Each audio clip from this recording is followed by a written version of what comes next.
trecho que vai nos interessar hoje é o trecho de uma ação de graça, ou seja, aquilo que vai dar o tom, neste caso, a todos os assuntos que serão tratados no corpo da epístola aos Efésios. Eu queria ler com os irmãos o capítulo 1, do versículo 3 ao versículo de número 14. Diz o seguinte: Bendito seja o Deus e Pai de nosso Senhor Jesus Cristo, que nos abençoou com todas as bênçãos espirituais nas regiões celestiais em Cristo. Porque Deus nos escolheu nele antes da criação do mundo para sermos santos e irrepreensíveis em sua presença. Em amor, nos predestinou para sermos adotados como filhos por meio de Jesus Cristo, conforme o bom propósito da sua vontade, para louvor da sua gloriosa graça, a qual nos deu gratuitamente no amado. Nele temos a redenção por meio de seu sangue, o perdão dos pecados de acordo com as riquezas da graça de Deus, a qual ele derramou sobre nós com toda a sabedoria e entendimento, e nos revelou o mistério da sua vontade, de acordo com o seu bom propósito que ele estabeleceu em Cristo, isto é, de fazer convergir em Cristo todas as coisas celestiais ou terrenas na dispensação da plenitude dos tempos. Nele fomos também escolhidos, tendo sido predestinados conforme o plano daquele que faz todas as coisas segundo o propósito da sua vontade, a fim de que nós, os que primeiro esperamos em Cristo, sejamos para o louvor da sua glória. Quando vocês ouviram e creram na palavra da verdade, o evangelho que os salvou. Quando vocês ouviram e creram na palavra da verdade, o evangelho que os salvou, vocês foram selados em Cristo com o Espírito Santo da promessa, que é a garantia da nossa herança, até a redenção daqueles que pertencem a Deus, para o louvor da sua glória. Às vezes a gente entende mal algumas questões das Escrituras, não porque elas sejam complexas demais, mas às vezes,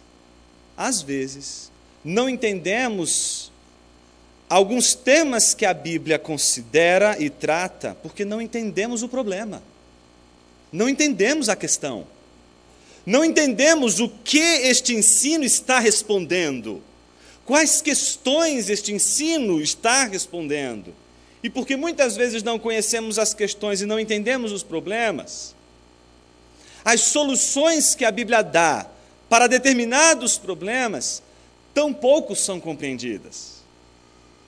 Eu acho que todas as vezes que a gente trata de um tema tão espinhoso como este, espinhoso porque temos uma recepção de toda e qualquer atitude de Deus, baseada, por exemplo, na sua vontade, na sua escolha, na sua soberania, como algo extremamente inaceitável, justamente porque a maneira como nós lemos as Escrituras é uma maneira em que não contempla o problema que nos faz sentir tanta rejeição com relação ao fato de que Deus, sendo uma pessoa como você, escolhe.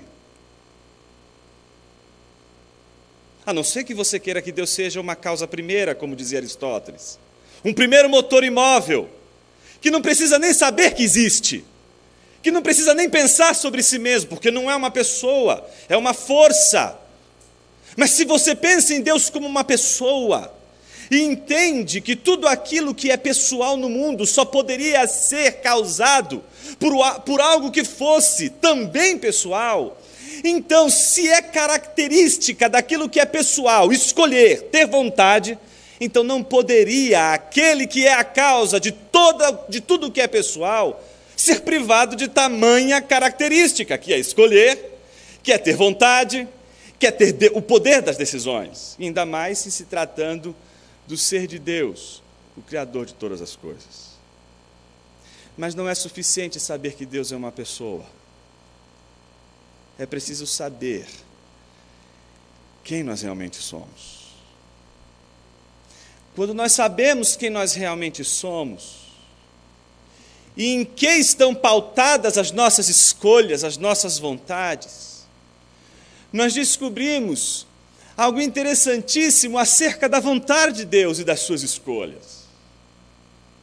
Só que para a gente entrar nesse universo tão profundo das Escrituras, eu acredito que um dos problemas que a gente não consegue, às vezes, levar em consideração, e porque não levamos em consideração, boa parte da nossa compreensão se torna equivocada ou parcial, é porque não temos uma compreensão adequada deste homem que foi criado por Deus à sua imagem e semelhança como uma pessoa, e que, portanto, carrega em si aquilo que Deus tem por origem, tem por suficiência, que é ser uma pessoa. E boa parte da nossa compreensão deste homem que foi criado por Deus assim, bom, perfeito, esta compreensão nos impede de entender o real problema. A gente sempre tem uma boa teologia da queda, a gente sempre tem uma compreensão, diria, razoável do homem pós-queda, mas eu acho que a gente tem uma pobre reflexão do homem pré-queda, do entendimento deste homem antes da queda. E é por conta, muitas vezes, de um entendimento raso e superficial deste homem antes da queda, que boa parte das nossas interpretações sobre as ações de Deus, em decorrência da queda do homem, não são compreendidas. Hoje o André falava aqui sobre insuficiência. A gente precisa recuperar a noção bíblica da insuficiência. Eu queria tomar como pressuposto para a gente compreender melhor o que significa isso, o fato de que Deus escolheu pessoas para salvar, a partir de uma retomada, de uma reflexão que muitas vezes a gente se esquece de fazer quando a gente lê as Escrituras. Precisamos de uma boa teologia da insuficiência, se queremos ter uma boa e adequada teologia da eleição ou da predestinação. Jonas, o que é a teologia da insuficiência? Em primeiro lugar, quando eu falo insuficiência, você naturalmente já recebe essa palavra de modo negativo. Insuficiente é algo ruim. Insuficiente é algo, portanto, que não é positivo. O que seria então positivo? Ser suficiente. E aí não são poucos, mas muitos os que entendem que quando Deus fez o homem bom, fez o homem suficiente. Não! Deus não fez o homem suficiente. Deus fez o homem insuficiente. E isso é bom. Isso não é ruim. Não é ruim ser insuficiente. Não é ruim, portanto, uma imperfeição, o homem ser criado insuficiente. A insuficiência não é algo ruim, é apenas algo que marca a origem da nossa dependência. Algo insuficiente é algo que por si não subsiste, que depende de outro para existir, que depende de outro para poder falar, que depende de outro para poder viver, que não vive por si, que não existe por si, que não surge por si. Nenhum de nós aqui somos suficientes. Todos os homens são por natureza insuficientes. Todos os homens por natureza são dependentes. Todos os homens por natureza não possuem em si mesmos o fundamento de sua própria existência. Todos os homens na face da terra são dependentes. Todos os homens são insuficientes. E isso é uma bênção. Não há nada de errado em ser insuficiente. Não há nada de humilhante em ser insuficiente. Não há nada de negativo em ser insuficiente, pelo contrário, a insuficiência é uma perfeição, a insuficiência é a marca da beleza da criação de Deus, a insuficiência é um motivo para que Deus seja glorificado. Entretanto,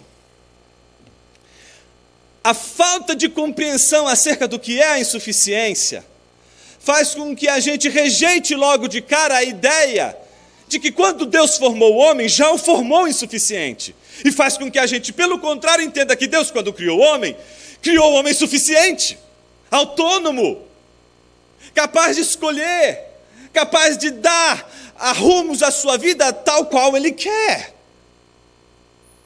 Você sabe que uma das maiores discussões teológicas que foram desenvolvidas, principalmente na modernidade, acerca de Deus, era a descoberta de que existem algumas coisas que Deus não pode fazer. Isso assombra a gente, não é? Quando a gente escuta, como assim Deus não pode fazer? Por exemplo, Deus não pode fazer outro Deus. Já parou para pensar nisso? Porque se Ele cria outro Deus, esse outro Deus criado já não pode ser chamado de Deus, porque é criado. Então, Deus, por natureza, não é criado, não tem origem, não tem começo, porque Ele é a existência, Ele é o ser, Ele é aquilo que garante não só a si mesmo, como tudo que existe no mundo. Ele, e somente Ele é suficiente, mas nada neste mundo. Nesse sentido, você é como um pássaro, uma borboleta, uma pedra. Depende de Deus para existir. Mas o único ser que não depende de absolutamente nada para ser e existir, que não recebeu o ser de um outro, que não recebeu a existência de um outro, este é apenas Deus. Por isso, quando Deus criou todas as coisas foram marcadas pela insuficiência. Portanto, uma teologia da insuficiência não é outra coisa senão uma teologia da dependência. Deus criou todas as coisas dependentes dele, para a sua glória. Vamos pensar um pouquinho mais sobre essa insuficiência. A dádiva da visão é uma bênção, não é? Podemos enxergar. Mas ela não pode ser a marca da nossa suficiência. Pelo contrário, a visão é a marca da sua insuficiência. Se apagam essas luzes, do que adianta os teus olhos estarem bons? Do que adianta você ter olhos se você está em trevas? Não basta só ter olhos. Não basta ter bons olhos. Não basta ter visão de águia. É preciso ter luz. Você precisa de luz para enxergar. Mas algo aconteceu na boa criação de Deus, que jamais foi criada autônoma, porque não poderia ser por natureza autônoma, porque por natureza ela não pode viver independente, ela é dependente de Deus, inclusive para existir, inclusive para vir a ser. Entretanto, essa boa criação de Deus foi marcada por uma tragédia. A grande pergunta é: qual foi essa tragédia? A passagem de um estado ao outro, de um estado de insuficiência para um estado de miséria. Talvez você tenha pensado, isso foi de propósito, que passaríamos, porventura, da insuficiência à suficiência, mas não, é para a miséria. Por que é para a miséria? Porque é o insuficiente achando que é suficiente, é um miserável. O miserável é aquele que não tem consciência de sua miséria, e ele não é miserável, ele é duplamente miserável, porque é miserável e não sabe que é miserável. Esse é o maior de todos os miseráveis. Porque o ser miserável já é uma miséria, mas você ser ignorante de sua miséria é muito pior, é muito mais miserável aquele que não sabe que é miserável, do que aquele que toma consciência de sua miséria. Portanto, o que nós vemos com a queda não é a passagem de um estado de insuficiência para um estado de suficiência. Não, é para um estado de engano, de ilusão.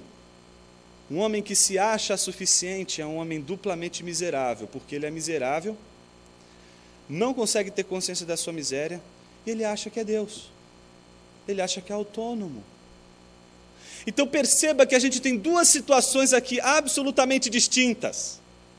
Uma é a natureza insuficiente do homem. Meu querido irmão, minha querida irmã, antes da queda, o homem era insuficiente. Depois da queda, ele continua insuficiente, nada muda.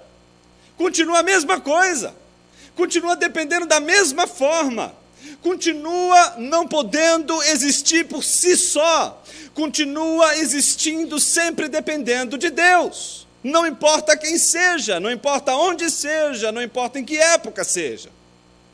Entretanto, a diferença é de que este homem que permanece insuficiente, ele experimenta algo que os teólogos chamam de queda. Já ouviu falar nessa expressão para se referir ao pecado de Adão? Por que a gente chama biblicamente essa experiência do pecado de queda? Porque, olha, ele era insuficiente, certo? Só que agora o que acontece? Ele caiu. Nesse estado de queda, ele não é só insuficiente, ele também é miserável. Jonas, eu ainda não entendi o que é a miséria. Calma, você ainda vai sair daqui mais miserável do que você entrou. Olha só. Voltemos àquela imagem do cego, ou melhor dizendo, da visão e da luz. Alguém que possui a sua capacidade de visão em perfeito estado, vai poder enxergar as coisas, desde que haja luz. É necessário iluminação, é necessário que haja luz. Em havendo luz, a gente vai enxergar, se os nossos olhos estiverem bons. Mas e se formos cegos? Não seremos apenas insuficientes. Nesse sentido, seremos também miseráveis. Porque não basta a luz. Nossos olhos não poderão enxergar. Porque não precisamos só de luz.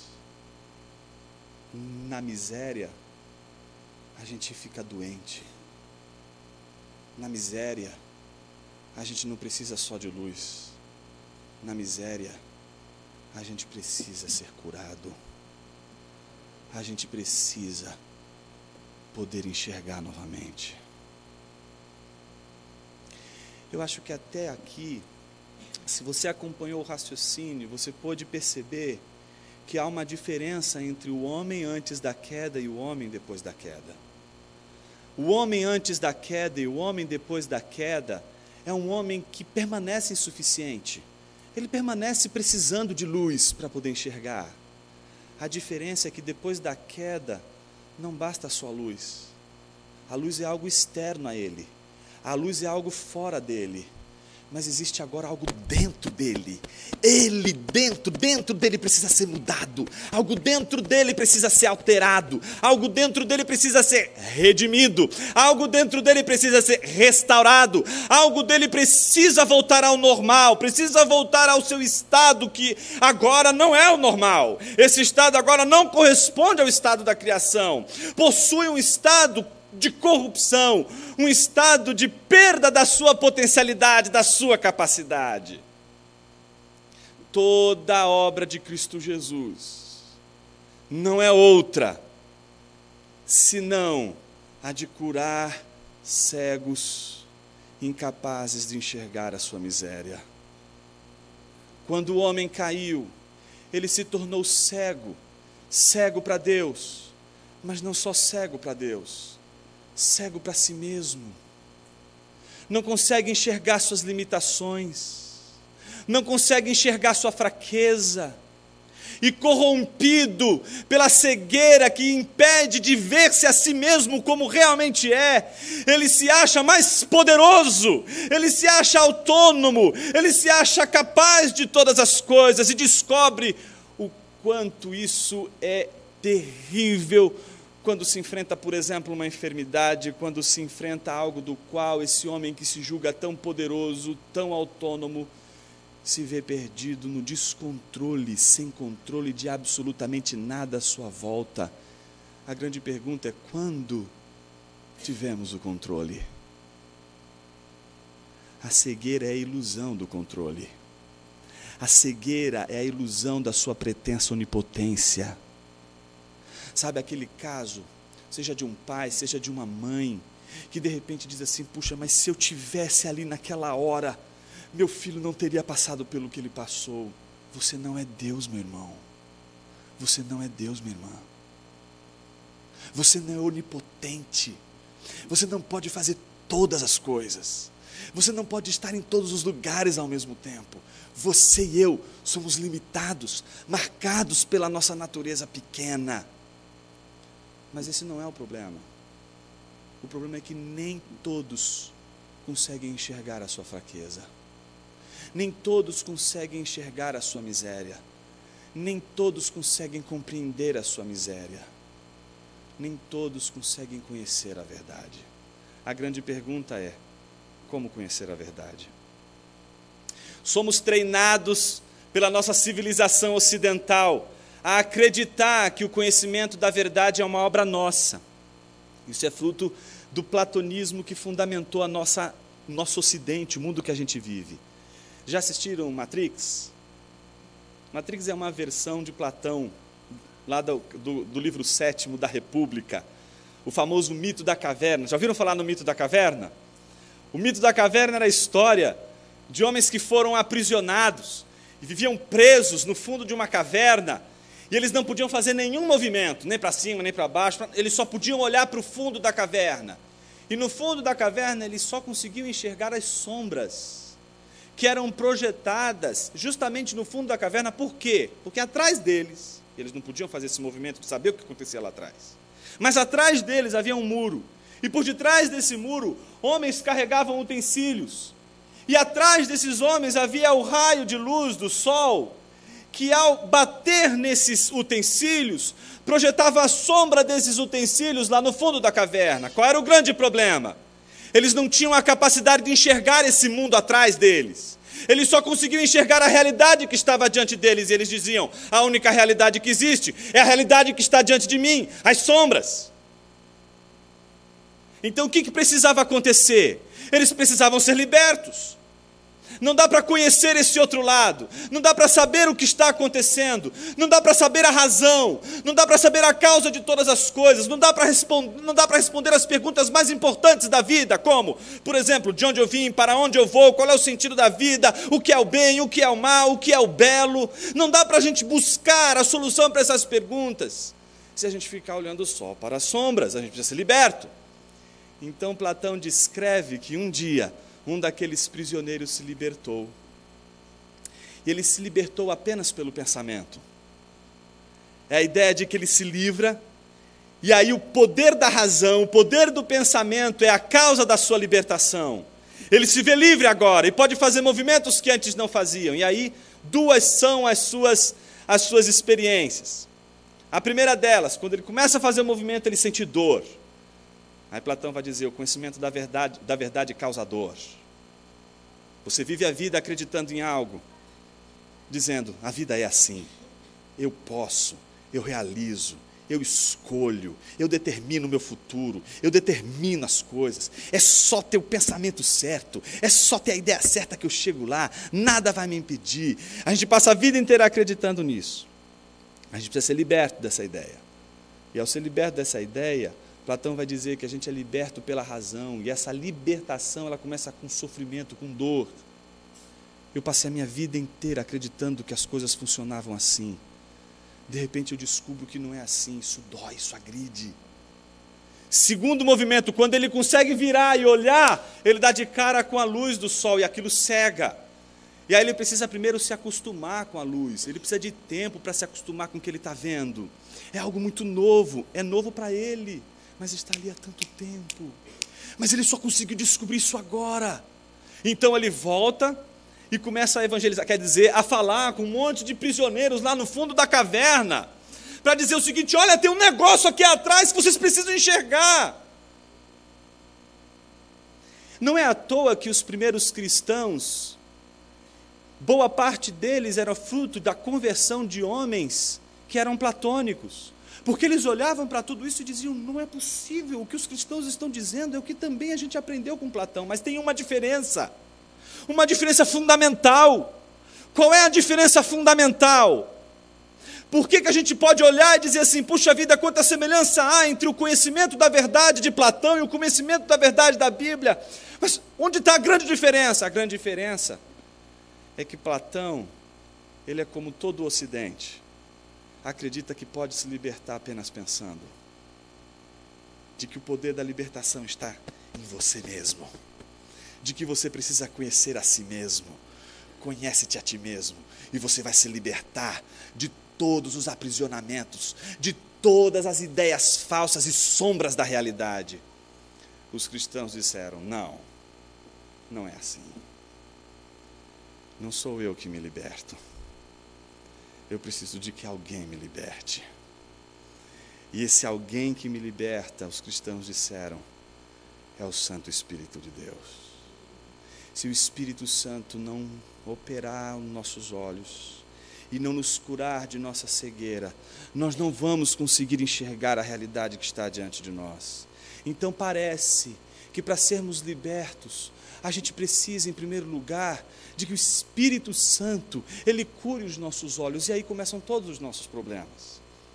A grande pergunta é: por que de repente eu prego o Evangelho, anuncio o Evangelho, 10 pessoas estão ouvindo a mesma mensagem, uma naquele momento diz: eu quero essa verdade para a minha vida, eu não aguento mais viver o que eu estou vivendo, eu creio em Jesus Cristo, e outra simplesmente não fala nada. Isso aí é coisa de gente fanática, que é radical, que não quer saber da realidade, que está se escondendo em crenças religiosas.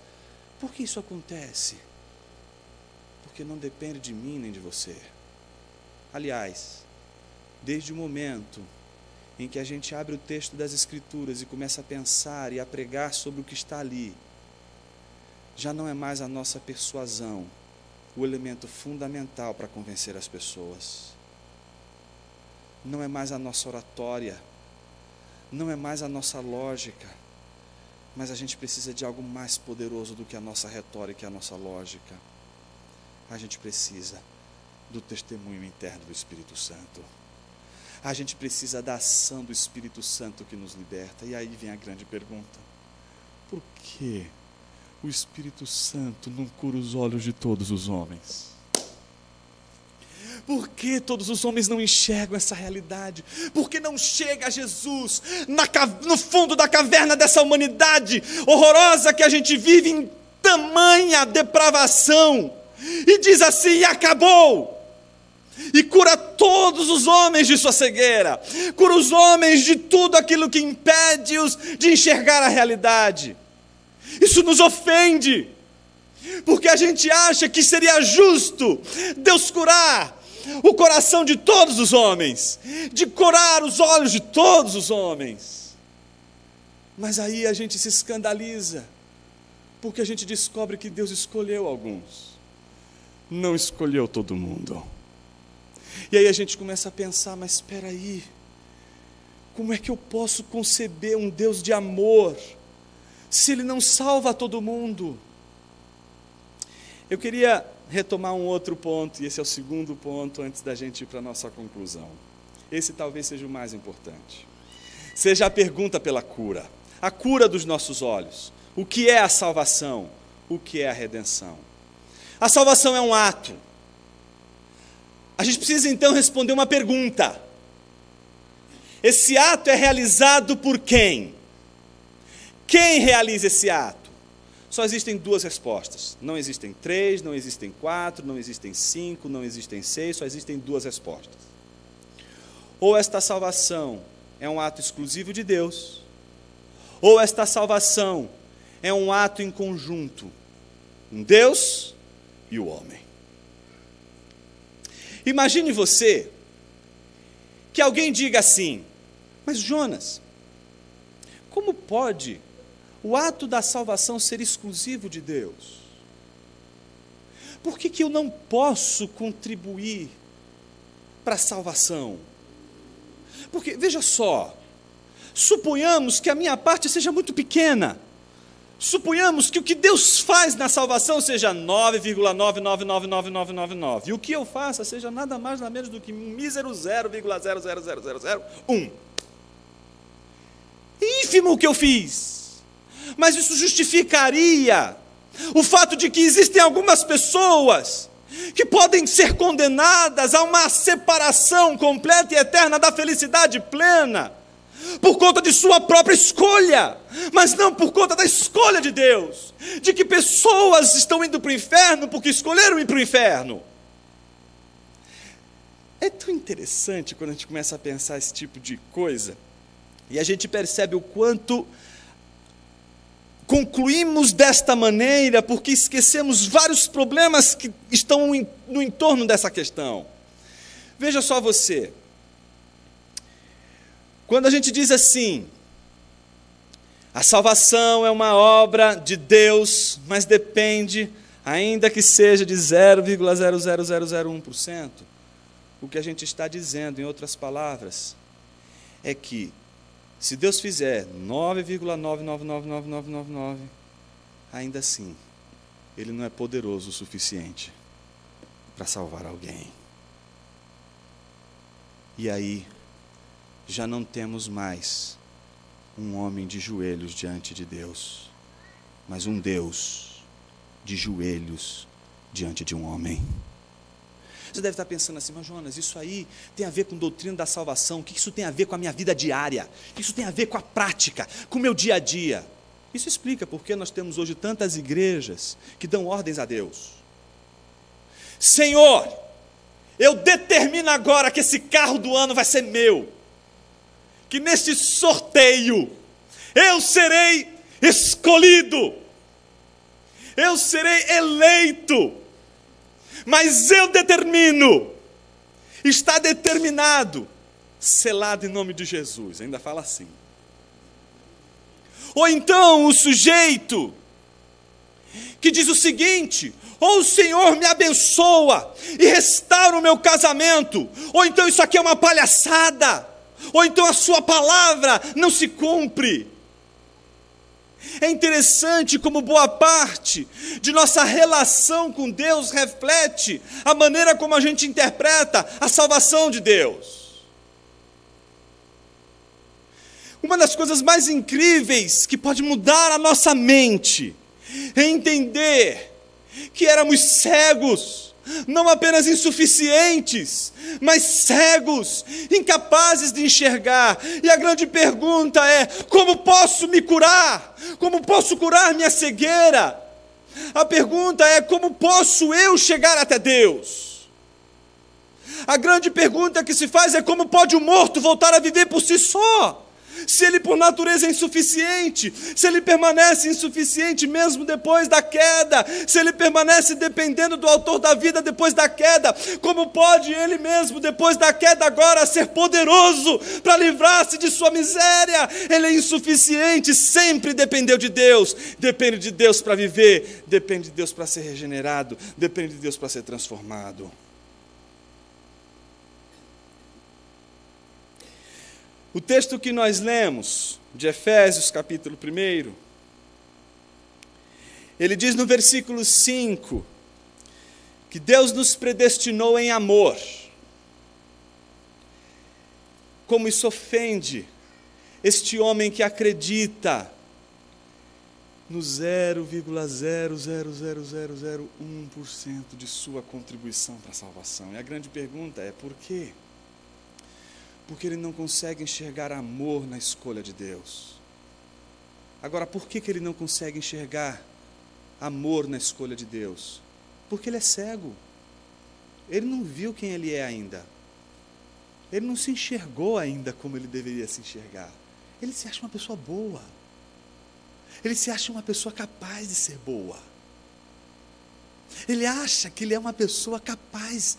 Não, acho que eu sou uma pessoa muito boa, eu faço bem, não mato, não roubo, não fumo, eu sou bom. Não fiz nada de mal. Eu acho que eu posso sim. Veja, uma das coisas mais curiosas da nossa época é fruto, inclusive, de movimentos políticos, dentro de toda a herança moderna que a gente recebe, por exemplo, da Revolução Francesa, que ensinou para mim e para você, e ensina até hoje nas nossas escolas, que você é um bom selvagem, que a sua natureza é boa, que você é bom, que é o convívio em sociedade que corrompe a sua natureza, mas você, por natureza, é uma pessoa boa. É a nossa falta de consciência da nossa miséria que faz com que a gente não enxergue que a gente já está condenado. Não é que a gente vai ser condenado pelos pecados que a gente vai cometer. Já estamos condenados, e a pergunta é, por que eu estou condenado? Aí o sujeito diz assim, você está condenado porque Adão pecou. Mas como posso eu carregar a culpa de alguém que pecou no meu lugar? Não, eu devo receber a culpa daquilo que eu cometi. O Adão deve receber a culpa que ele cometeu. Esse foi o grande debate entre Agostinho e Pelágio nos primeiros séculos da igreja. A discussão entre como é que eu posso pagar pelo pecado de alguém, como posso eu ser condenado? Se a gente tenta conversar com qualquer universitário hoje, com a mente secularizada, e falar para ele sobre o pecado, e dizer para ele que o pecado não é o ato simplesmente que a gente comete, mas é o estado de natureza, de que o nosso estado é um estado pecaminoso, que a nossa natureza é má. É interessante como a justificativa de que essa natureza má decorre da origem do pecado em Adão, ela escandaliza. Porque, mais uma vez, a nossa mentalidade foi forjada por um raciocínio romano, que fundamentou, inclusive, o nosso direito civil, inclusive. O direito romano forjou nossa maneira de pensar o que é pessoa e o que é responsabilidade. Por exemplo, se eu cometo um crime, uma outra pessoa pode ser punida em meu lugar? Não. Eu sou uma pessoa, por isso que o conceito de pessoa é importante, porque é sobre esta pessoa que cometeu o crime que deve ser estabelecida a pena. Eu não posso transferir a pena de um para o outro, a pena está atrelada à pessoa. Então essa nossa mentalidade, que é romana, não consegue entender o que as Escrituras dizem quando fala de Adão como representante da raça humana, porque é um direito diferente. É uma concepção de justiça diferente. Veja o que é a tradição bíblica da justiça representativa de Adão. Deus fez um pacto, Deus fez um contrato com o homem, fez uma aliança com o homem. E não é só com o homem, gênero masculino, é com a pessoa Adão. Geralmente, quando a gente começa a ensinar isso na escola bíblica dominical, alguém sempre levanta o dedinho e pergunta: professor, e se Eva tivesse comido do fruto, e toda a serelepe fosse levar o fruto lá para Adão, e Adão olhasse para ela e dissesse: que fruto é esse, mulher? Ela diz: é aquele fruto lá que Deus disse que não pode comer, mas a serpente disse que não é nada a ver, Deus não está dizendo nada disso, isso é tudo ilusão, isso é tudo marketing. E ele olhasse para ela e disse: mulher, você pecou contra Deus. Você precisa se corrigir agora diante do Senhor. Vamos dobrar aqui o joelho, essa situação não pode ficar assim. Vamos pedir perdão para o Senhor. Suponhamos que tivesse acontecido isso, que Adão fosse homem de verdade.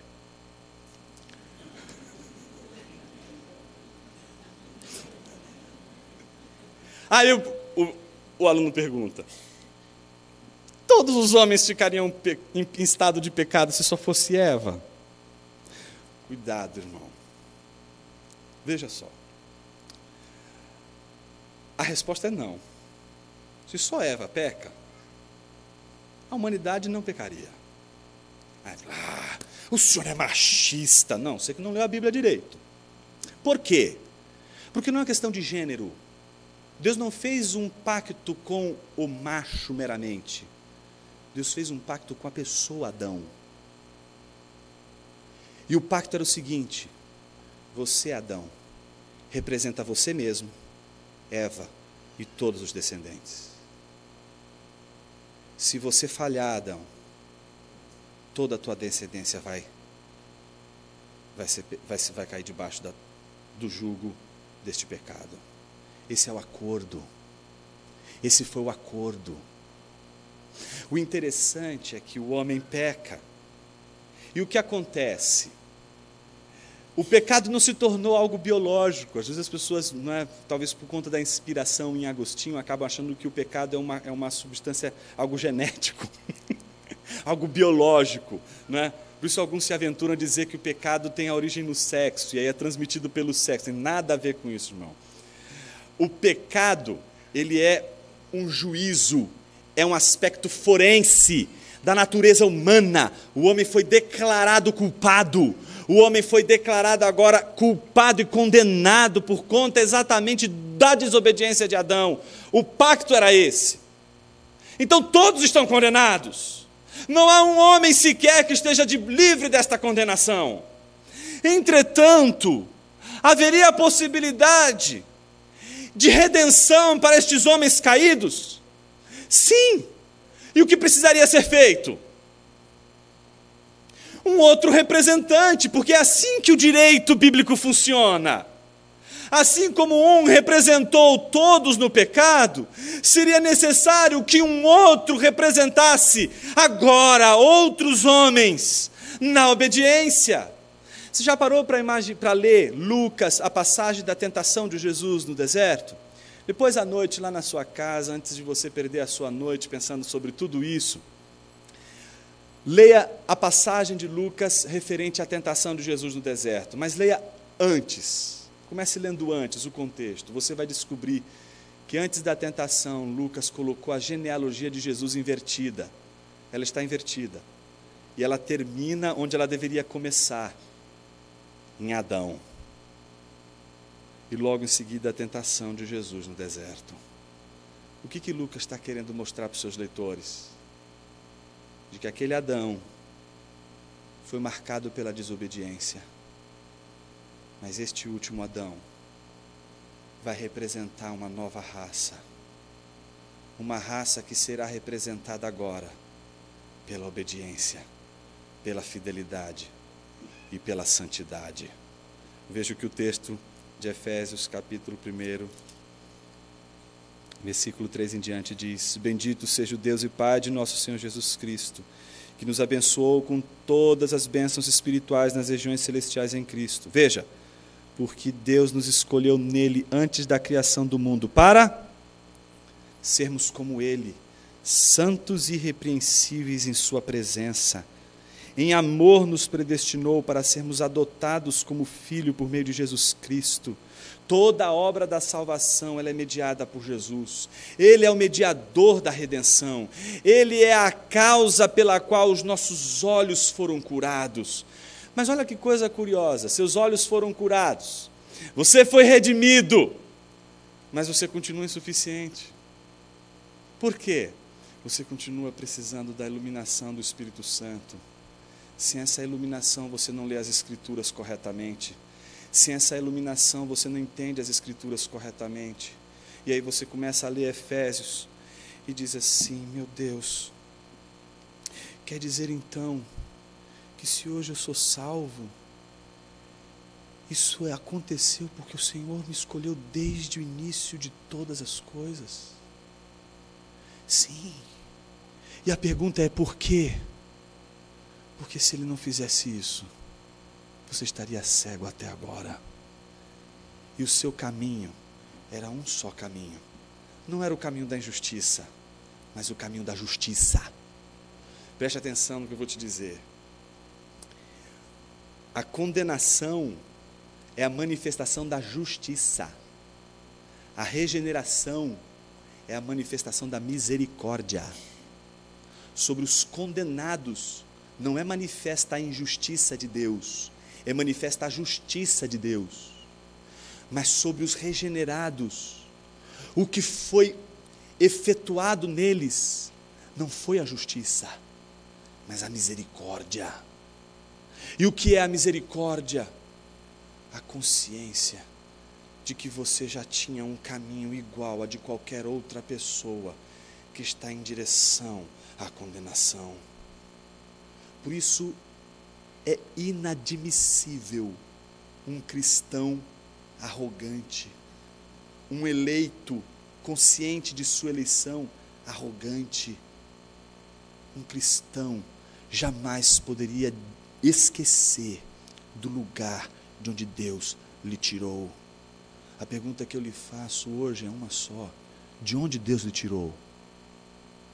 Se você souber responder essa pergunta, você já não vai mais olhar para Deus como um ser injusto, mas você vai olhar para Ele como um ser misericordioso, e vai olhar para Ele dizendo como Ele que te predestinou em amor, dizendo: Senhor, obrigado, porque eu não mereço.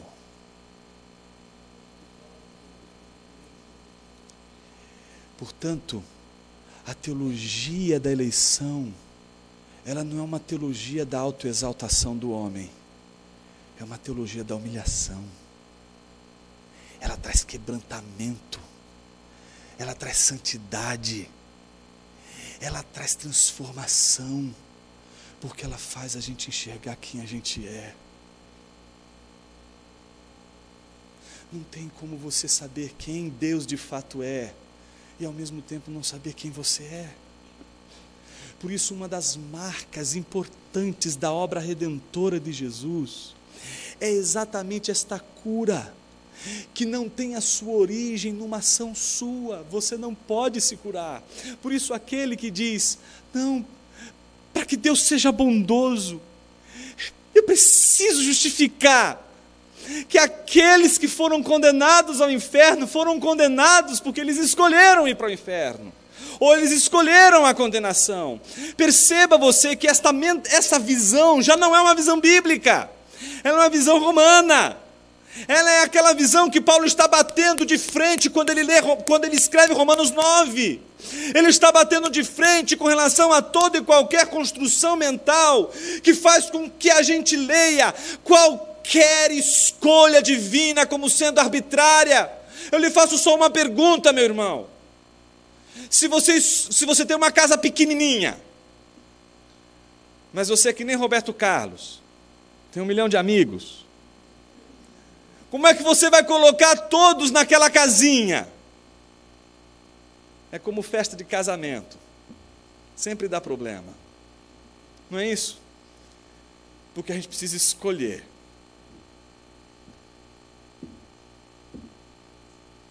E quem escolhe precisa de critérios, mas escolhe. Por que Deus não poderia escolher?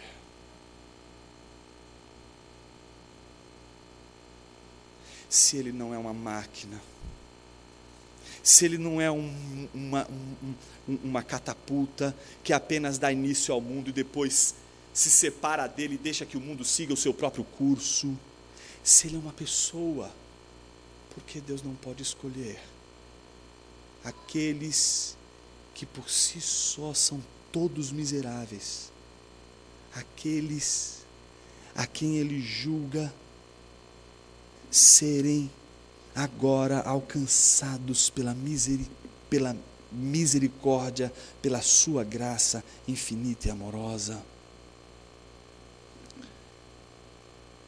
Jonas, eu tenho uma pergunta.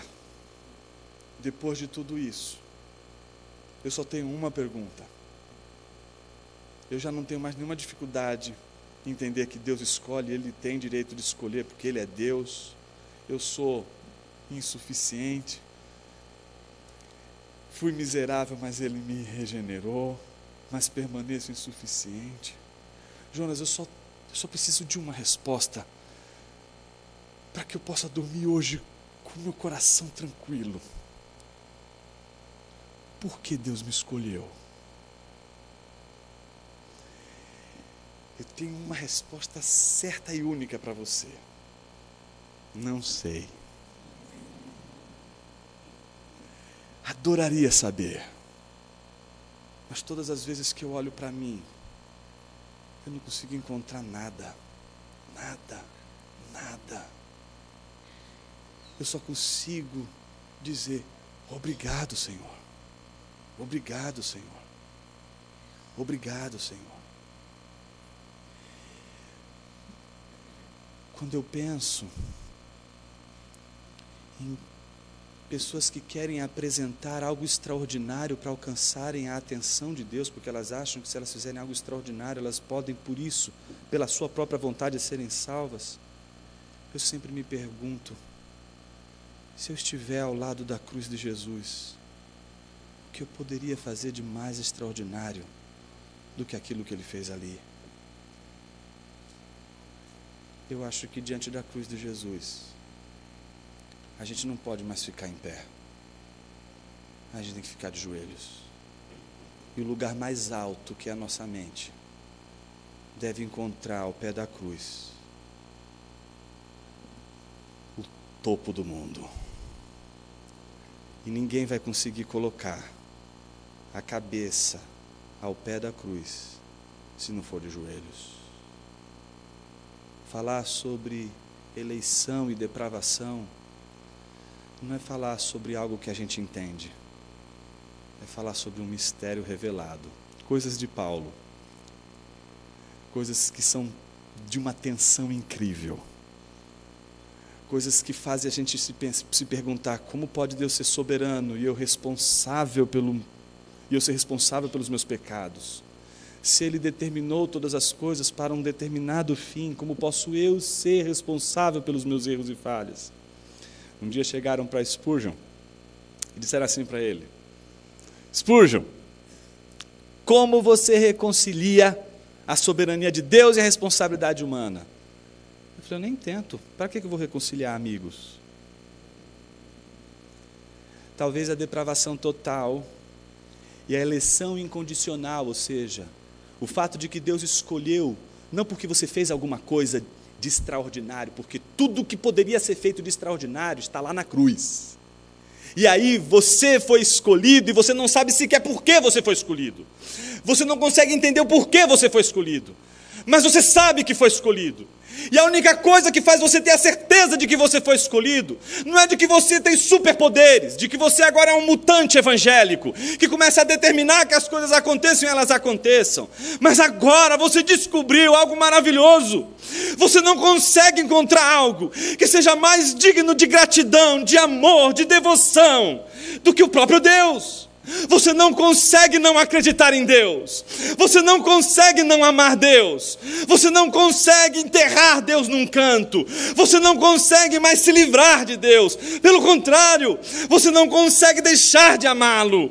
E mesmo quando você peca, mesmo quando você falha, e que seja sempre por um acidente, ainda assim seu coração se desmantela e diz: meu Senhor, meu Deus. Essa sensação, essa experiência de pertencimento, eu já não sou dono mais de mim, que faz com que a gente perceba que Ele é dono do nosso corpo, e que, portanto, eu não posso dizer, como a consciência moderna diz, que seu corpo é seu, você faz com ele o que você quiser. E aí você descobre: não, meu corpo já não é mais meu, porque o ar que eu respiro não é meu. Eu não forjei esse corpo, eu não forjei essa mente, eu não forjei minha história. Tudo o que eu sou tem o dedo de Deus. E mesmo quando Ele coloca o seu dedo e parece misturar todas as coisas e fazer as coisas virarem do avesso, ainda assim eu vejo a sua mão. Como é maravilhoso perceber tudo o que acontece na sua vida, tudo, absolutamente tudo o que acontece na sua vida, está debaixo do conselho de um Senhor poderoso, que te escolheu, segundo um critério que você não sabe, mas que te escolheu, e deu para você um presente maravilhoso, que ninguém seria capaz de lhe dar.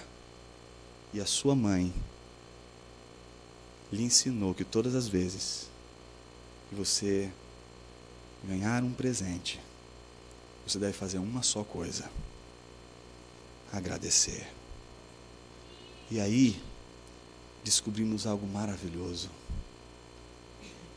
Não amamos mais, não fazemos mais as coisas para impressionar Deus, para alcançar o seu amor.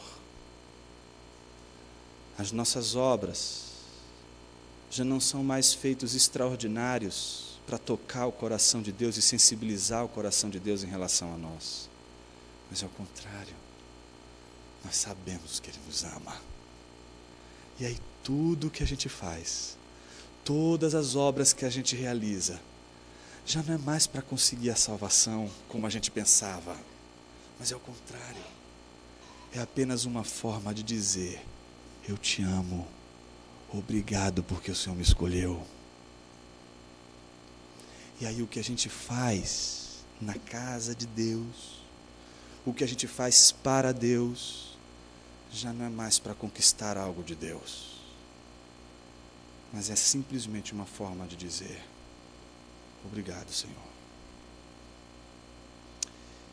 Eu acho que a gente tem falhado na gratidão todos os dias pela gloriosa salvação do Senhor. E isso aparece nas nossas orações, constantemente repletas de pedidos, de solicitações, de demandas. A gratidão não faz mais você fazer perguntas para Deus. Então você já não lê mais a Bíblia perguntando um monte de coisas. A gratidão faz você ler a Bíblia e descobrir que Deus é que está te perguntando um monte de coisa ali. E aí a sua oração já não são mais perguntas, são respostas às perguntas que Deus tem te feito. Quais são as perguntas que Deus tem te feito? O que Ele tem te perguntado todos os dias acerca do teu modo de viver, do teu modo de agir?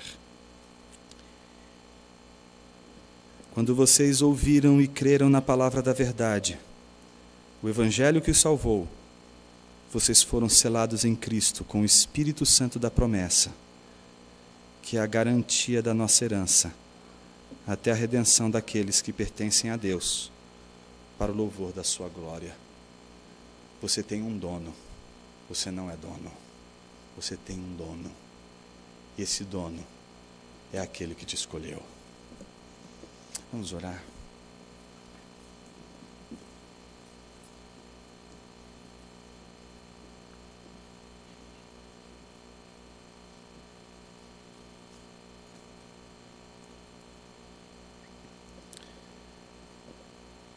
Senhor,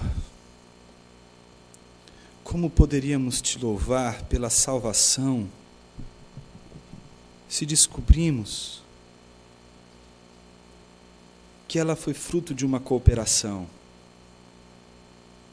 de que ela não aconteceria sem que fizéssemos uma pequena contribuição. Mas o só lhe deu glória, a Deus e somente a Deus a glória, só pode ser proclamado pela boca daquele que percebe que a salvação é uma obra plena de Deus. Do começo ao fim, Deus está por trás da salvação, orquestrando tudo para a sua glória. Ajuda-nos a vivermos para a sua glória, Senhor. Somos tão egoístas. Queremos viver ao redor de nós mesmos, e isso mostra o quanto a gente pode expressar a contradição de uma vida regenerada, que é uma vida de intensa gratidão ao Senhor. Ó Deus, como a gente tem deixado de ser grato tanto quanto deveríamos. Nós esquecemos daquilo que o Senhor fez por nós o tempo todo. Isso acontece porque às vezes a gente acha que um milagre, uma bênção que o Senhor possa fazer em nossa vida, que é sim algo maravilhoso, às vezes acaba sendo mais belo, mais desejado do que aquilo que Jesus fez na cruz. Mas obrigado porque existe a Tua palavra, que descortina diante de nós a nossa miséria e faz a gente perceber que o regenerado não é aquele que se tornou suficiente, mas é aquele que, sendo insuficiente, agora já não mais padece de fome e sede, mas pelo contrário, tem a sua fome e a sua sede saciada na adoração, no louvor, na gratidão ao Senhor. Que a gente possa sair daqui pensando na maravilhosa graça da Tua salvação. Que a gente possa sair daqui, mais uma vez, humilhado pela Tua palavra. Em Teu nome oramos. Amém. Eu queria só indicar um livro. Você não poderia passar dessa vida para outra sem ler. Eleitos de Deus, do R.C. Sproul. Quando li esse livro, eu encontrei alguém que semelhantemente lutou contra a doutrina da predestinação de todas as formas. E aí primeiro veio a conversão da mente. Eu entendi a eleição, mas eu continuo não gostando. Como é que eu posso dar esse segundo passo? Mesmo entendendo que ela é bíblica, como eu posso agora amá-la e entendê-la como um presente de Deus? Fica a dica aí, Eleitos de Deus, do R.C. Sproul, publicado pela Cultura Cristã. Muito obrigado pelo carinho de todos, muito obrigado, pastor Walter. Vamos ficar em pé.